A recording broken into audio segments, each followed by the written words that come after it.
कांग्रेस प्रवक्ता पवन खेड़ा को दिल्ली एयरपोर्ट पर रोके जाने को लेकर, जिसको लेकर हंगामा मचा हुआ है।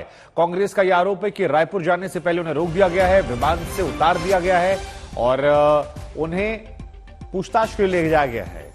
यह कहा जा रहा है कि पवन खेड़ा से पहले कहा गया कि आपका सामान जो है वो कहीं मिसप्लेस हो गया है। उसके बाद जब पवन खेड़ा गए तो फिर उनसे कहा गया कि आपसे पूछताछ करनी है और अभी से आईएसएफ के अधिकारी आएंगे, वो आपसे पूछताछ करेंगे। फिलहाल कांग्रेस के तमाम जो नेता हैं जो रायपुर अधिवेशन में शामिल होने के लिए जा रहे थे, वो एयरपोर्ट पर ही धरने पर बैठ गए हैं, प्लेन के ठीक सामने बैठ गए। दो तस्वीरें आपको दिखा रहे हैं, पवन खेड़ा को रोका गया, तस्वीरें दिखा रहे हो, और धरने पर तमाम कांग्रेस के नेता जो हैं वो बैठे हुए नजर आ रहे हैं।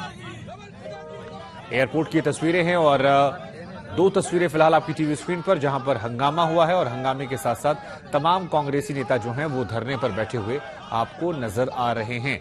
पवन खेड़ा को एयरपोर्ट पर रोका क्यों गया, इस सवाल का जवाब अब तक स्पष्ट तौर पर नहीं मिल पाया है। हालांकि हम आपको बता दें कि पवन खेड़ा ने हाल फिलहाल में प्रधानमंत्री नरेंद्र मोदी के पिताजी को लेकर, या कहें कि प्रधानमंत्री नरेंद्र मोदी के नाम में जो जिक्र किया था उसको लेकर विवाद हुआ था। बीजेपी का आरोप था कि जानबूझकर प्रधानमंत्री के पिताजी को आधार बनाकर चढ़ाया गया। पवन खेड़ा का कहना था कि वो एक गलती थी, स्लिप ऑफ टंग था। और अब ये दो तस्वीरें, लोग 6E204 की फ्लाइट से, इंडिगो की फ्लाइट से अपने महाधिवेशन के लिए रायपुर जा रहे थे। इस फ्लाइट में कम्युनिकेशन डिपार्टमेंट के जो हेड है पवन खेड़ा जी, वो भी हमारे साथ थे। इस फ्लाइट में हमारे जनरल सेक्रेटरी ऑर्गेनाइजेशन के सी वेणुगोपाल जी हैं, जनरल सेक्रेटरी रणदीप सिंह सुरजेवाला जी हैं, ऐसे तमाम लोग इस फ्लाइट में जा रहे थे। ये फ्लाइट कांग्रेस महाधिवेशन, जो 85वां कांग्रेस महाधिवेशन हो रहा है, वहां के लिए अग्रसर थी। जब हम लोग चलने वाले थे तभी पता चला कि पवन खेड़ा जी को ये कहकर उतारा गया कि आपके बैग का कुछ एक्सचेंज हो गया, जबकि उनका कोई चेक इन बैग भी नहीं था। नीचे आने पर उनको बताया गया कि उनको डीप्लेन किया गया है और ये सीआईएसएफ के कोई डीएसपी आएंगे, उनको कोई नोटिस सर्व करेंगे। ये मनमानी तानाशाही नहीं तो और क्या है? क्या आप लोगों को फ्लाइट करने से रोकेंगे? आपने पहले हमारे महाधिवेशन में व्यवधान डालना चाहा, वहां पर ईडी रेड कराकर, अब आप हमारे कुलीग को यहाँ पर डीप्लेन कर रहे हैं। इन्होंने ऐसा कौन सा गलत काम किया है जिसके लिए ये कार्रवाई की जा रही है, किन धाराओं के अंतर्गत की जा रही है, ये बताना पड़ेगा। और जब तक ये हवाई जहाज हम सबको लेकर, इंक्लूडिंग पवन जी को लेकर नहीं उड़ता है, हम सब यहीं खड़े रहेंगे और ये तानाशाही कतई बर्दाश्त नहीं है। तो सुप्रिया सुनील को आपने सुना, जो कह रही थी जब तक पवन खेड़ा को साथ लेकर हम नहीं जाएंगे तब तक यहां पर हम यूं ही धरने पर बैठे रहेंगे। और ये तस्वीरें जो हैं ये उसी बात की तस्दीक करती हुई, कांग्रेस नेता पवन खेड़ा को प्लेन से नीचे उतारने पर कांग्रेस के नेता नाराज हो गए हैं और विरोध प्रदर्शन जो है वो देखने को मिला है। हाल फिलहाल में प्रधानमंत्री, जैसा कि हम बता रहे हैं, उनके नाम में कुछ जब गलत तरीके से कोट किया तो बीजेपी ने आरोप लगाया था कि प्रधानमंत्री के सामने सियासत को लेकर उन्होंने पिताजी को शामिल किया और अब ये हंगामा की तस्वीरें। लेकिन इधर एक और बड़ी खबर आ रही है, इधर खबर आ रही है कि असम पुलिस ने पवन खेड़ा को रोका है। ये एक बड़ी जानकारी निकल कर आ रही है। दिल्ली पुलिस के सूत्रों के हवाले से जानकारी निकल रही है कि पवन खेड़ा को दिल्ली एयरपोर्ट पर जो रोका गया है वो असम पुलिस की तरफ से रोका गया है।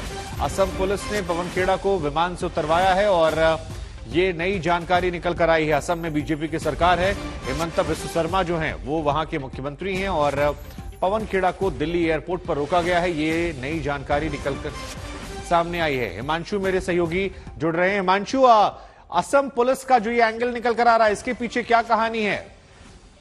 देखिए, दरअसल इस पूरे मामले में जब हुआ था तो इस पे दिल्ली पुलिस एयरपोर्ट पुलिस का ये कहना है कि उन्होंने पवन खेड़ा को नहीं रोका है, बल्कि आसाम की पुलिस जो मौके पे पहुंची हुई थी और उन्होंने ये कार्रवाई की है। दिल्ली पुलिस अपनी तरफ से इस मामले में न तो कोई बात कह रही है, नहीं ये कह रही है कि उन्होंने यात्रा करने से रोका, नहीं उनके पास तरीके की पहले से कोई इंफॉर्मेशन थी और नहीं उन्हें पवन खेड़ा के यात्रा के बारे में भी इस तरीके की कोई जानकारी थी।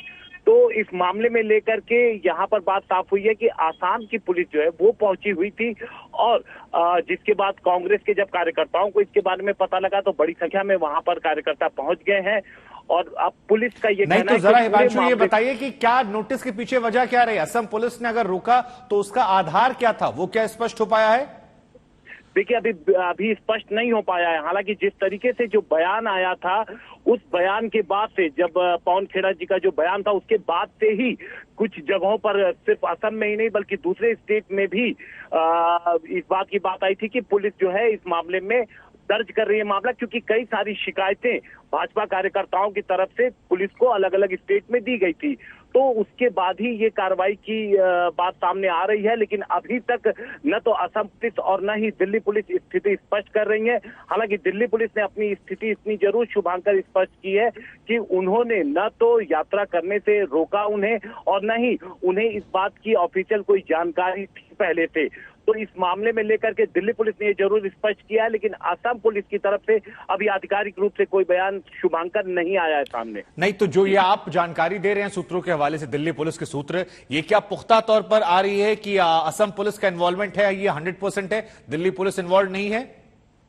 बिल्कुल, देखिए दिल्ली पुलिस के अधिकारियों से हमारी बात हुई है, उन्होंने सीधे तौर पर अपने इन्वॉल्वमेंट होने से मना किया। उनका कहना है कि दिल्ली पुलिस का इसमें कोई रोल नहीं है, न ही दिल्ली पुलिस को इसकी कोई जानकारी थी। लेकिन एक चीज शुभांकर बिल्कुल साफ होती है कि अगर कहीं भी कोई भी किसी भी स्टेट में कोई दूसरे स्टेट की अगर पुलिस जाती है तो लोकल पुलिस के सपोर्ट के बिना या उनकी मदद के बिना या बिना उनको इन्फॉर्म किए वहां पर पुलिस कोई कार्रवाई नहीं करती है।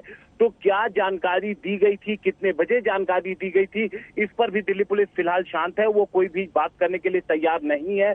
हमारी कोशिश है कि ज्यादा से ज्यादा इंफॉर्मेशन इसके बारे में निकाल सके, ये स्पष्ट हो सके कि आखिर दिल्ली पुलिस को कब इसकी जानकारी मिली और आसाम पुलिस कब पहुंचती है वहां पर, और किस तरीके से, क्या नोटिस लेकर के कि उन्होंने इस तरीके से यात्रा करने से रोका। जी, अब जरा ये बताइए, असम में क्या कोई एफआईआर दर्ज हुई थी? क्योंकि यूपी में तो दर्ज हुई थी, क्या असम में भी कोई ऐसा मामला है जिसको प्रधानमंत्री नरेंद्र मोदी के पिताजी का, जिस पूरा विवाद जो था उनके नाम को लेकर, उसको लेकर कोई एफआईआर दर्ज हुई थी?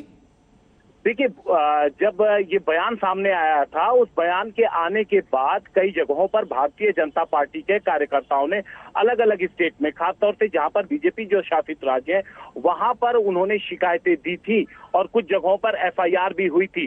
जिस तरीके से ये कार्रवाई की गई है, इससे यही लग रहा है कि वहां पर एफआईआर दर्ज होने के बाद ही टीम ने शायद उनकी लोकेशन को डिटेक्ट किया हो, उनके बारे में इंफॉर्मेशन जुटाई हो और उसके बाद टीम यहाँ पर आई है।